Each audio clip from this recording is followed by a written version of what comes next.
شروع اللہ کا نام لے کر جو بڑا ہی مہربان نہایت ہی رحم والا ہے۔ استغفار سے فائدہ کیوں نہیں ہو رہا ہے؟ پیارے عزیز دوستوں، استغفار میں 3 غلطیاں اگر آپ استغفار کا اہتمام کرتے ہیں، اس کے باوجود پریشانیاں ختم نہیں ہو رہی ہیں، تو ہمیں پھر سوچنا ہوگا کہ ہم سے کہاں غلطیاں ہو رہی ہیں، کیونکہ استغفار ایک ایسا بابرکت عمل، نسخہ اور وظیفہ ہے جس کے بارے میں اللہ تبارک و تعالیٰ کا فرمان موجود ہے اور نبی پاک صلی اللہ علیہ وآلہ وسلم کی درجنوں حدیث موجود ہیں۔ جو بندہ استغفار کرتا ہے، اللہ تعالیٰ اس کی تمام پریشانیوں کو دور فرماتا ہے اور اسے ہر فکر سے نجات عطا فرماتا ہے۔ حضرت ابن عباس رضی اللہ تعالیٰ عنہ کا اس حدیث سے راوی ہے کہ نبی پاک صلی اللہ علیہ وآلہ وسلم نے فرمایا، جو بندہ استغفار کثرت سے کرتا ہے، اللہ تعالیٰ اسے ہر مشکل سے نکلنے کا راستہ عطا فرماتا ہے۔ اور نبی کریم صلی اللہ علیہ وآلہ وسلم نے فرمایا، جو بندہ استغفار کرتا ہے، اللہ تعالیٰ اسے ہر فکر سے نجات عطا فرماتا ہے۔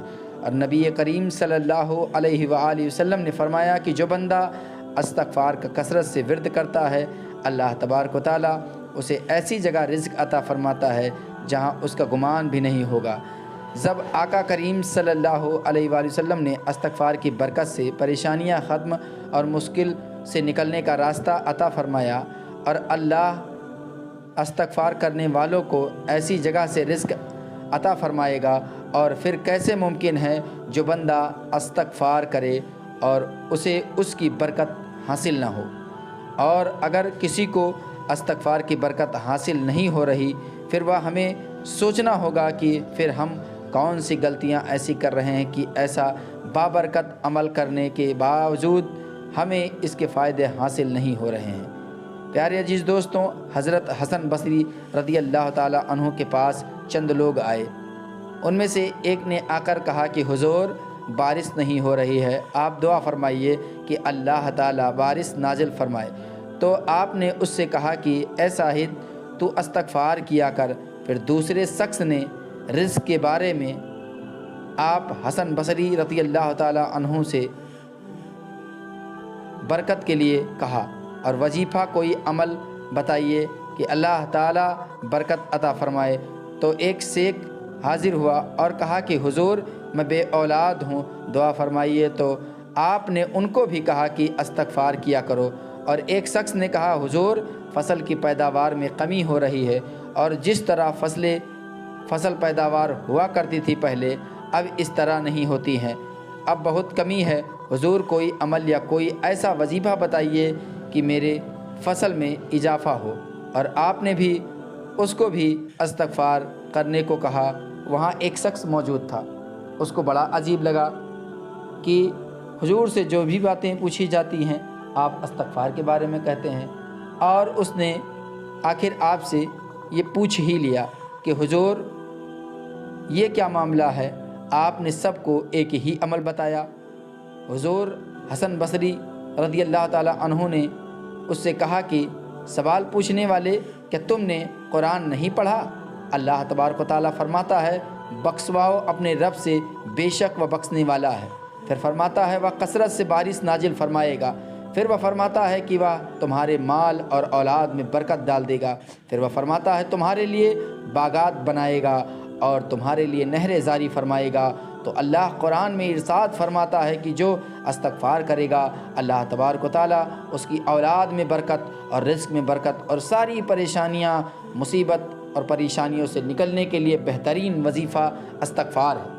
اگر آپ استغفار کر رہے ہیں، اس کے باوجود آپ کو اس کے فائدے نہیں مل رہے ہیں، تو پھر سوچو، اور سوچنا بھی ہوگا کہ کہاں غلطی ہم آپ کر رہے ہیں، کہاں کوتاہی ہو رہی ہے۔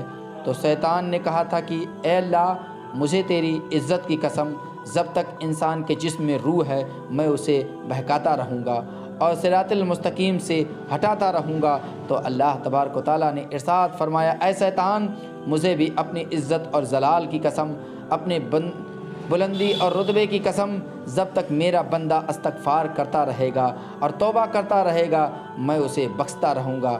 استغفار میں پیارے دوستوں اتنی برکت ہے کہ استغفار کرنے سے، یعنی توبہ کرنے سے، اللہ تعالی ہمارے مشکلوں کو دور کر دیتا ہے اور ہمارے گناہوں کو بھی معاف فرما دیتا ہے۔ یہ تو ایسا بابرکت عمل ہے دوستوں کہ کوئی استغفار کرے اور اسے فائدہ اور برکت حاصل نہ ہو۔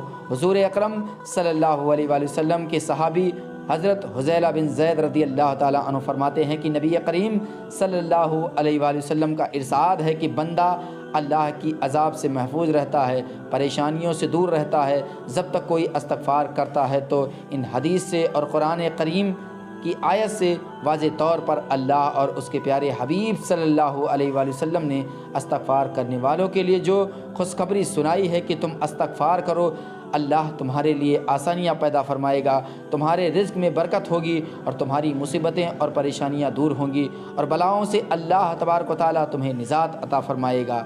اب قرآن سے اور نبی کریم صلی اللہ علیہ وسلم کے فرمان سے ثابت ہے کہ استغفار سے آسانی پیدا ہوتی ہے اور قیامت نے بھی وہ نجات کا ذریعہ بنے گی کہ استغفار کیا تھا میں نے مولا، اور کائنات ادھر سے ادھر ہو سکتی ہے دوستوں، لیکن اللہ اور اللہ کے رسول صلی اللہ علیہ وآلہ وسلم کا وعدہ جھوٹا نہیں ہو سکتا۔ کیا وجہ ہے کہ ہم استغفار کرتے ہیں لیکن اس کے فائدے نہیں مل رہے ہیں؟ اصل میں ہمارے اندر کوتاہی ہے اور ہمارے اندر کمی ہے۔ اکثر لوگ استغفار کرتے ہیں لیکن 3 ایسی غلطیاں ہیں جو استغفار لوگ کرتے ہیں لیکن اس کے فائدے نہیں ملتے، جو اکثر لوگ کرتے ہیں اس کی وجہ سے پوری نہیں ہوتی۔ نمبر 1، گناہ بھی کرتے ہیں اور استغفار بھی کرتے نہیں ہیں، گناہوں کو مکمل طور پر نہیں چھوڑتے، غیبت اور لوگوں کا مال ہڑپ کرنا، زیادتی کرنا، تو ایسے میں استغفار فائدہ دے گا جب آپ گناہ بھی نہیں چھوڑ رہے ہیں اور استغفار بھی نہیں کر رہے ہیں، یہ تو منافق ہوئی نا، تو ایسے استغفار کا فائدہ نہیں ہوگا۔ نمبر 2، دوسری غلطی جو ہمارے اندر پیارے دوستوں ہیں، جو ہم استغفار کرتے ہیں لیکن ہمارا یقین کامل نہیں ہوتا، اللہ کا توکل نہیں ہوتا۔ تو جب تک یقین نہیں ہوگا، اللہ پر توکل نہیں ہوگا، تو کیسے استغفار سے فائدہ حاصل کر سکتے ہیں؟ تو استغفار یقین کامل کے ساتھ پڑھیں، تب ہمیں اس کی برکت اور فائدے حاصل ہوں گے۔ نمبر 3، تیسری غلطی یہ ہے کہ اکثر لوگوں کو دیکھا گیا ہے کہ یہ چند دن استغفار کرتے ہیں اور پھر چھوڑ دیتے ہیں۔ آپ مستقل مزاجی کے ساتھ اور یقین کے ساتھ استغفار کریں، روزانہ معمول یہ بنائیں، تبھی ہم استغفار کے فائدے حاصل کر پائیں گے۔ اللہ تعالی ہم سب کو پکی اور سچی توبہ نصیب عطا فرمائے اور ہمارے گناہوں کو معاف فرمائے، آمین ثم آمین۔ پیارے عزیز دوستوں، امید کرتا ہوں کہ آج کی ویڈیو آپ کو پسند آئی ہوگی۔ ویڈیو پسند آئی ہو تو ویڈیو کو لائک کریں، دوستوں کو شیئر کریں، چینل کو ابھی تک سبسکرائب نہیں کیا ہے تو چینل کو سبسکرائب کر بیل آئیکن کو ضرور دبا لیں۔ اپنا خیال رکھیے گا، دعاؤں میں یاد رکھیے گا۔ ملیں گے اگلے ویڈیو میں، تب تک کے لیے خدا حافظ۔